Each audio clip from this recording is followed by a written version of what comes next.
एक बहुत सुंदर विवाह जोग गीत सुनाने जा रही हूँ। अगर आप लोग को अच्छा लगे तो हमारे वीडियो को लाइक करें, शेयर करें और कमेंट करें। कमेंट में बताएं कि आप लोग को कैसा लगा। न्यू है तो हमारे चैनल को सब्सक्राइब करें, बेल आइकन प्रेस करें, जिससे हमारा नोटिफिकेशन आप लोगों तक पहुँच सके।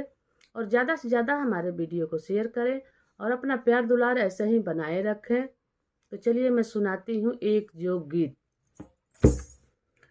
उजर घोड़ा चित काबर बाटर माई। उजर घोड़ा चित काबर बाटर माई। उजर घोड़ा हाय हाय उजर घोड़ा हाय हाय उजर घोड़ा हाय हाय उजर घोड़ा चित काबर बाटर माई। ससुर के दिया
कैसा लगा हमारा ये विवाह जोग गीत। आप लोग को अच्छा लगा हो तो कमेंट में बताइएगा। फिर मिलते हैं नेक्स्ट वीडियो में। जय श्री राम।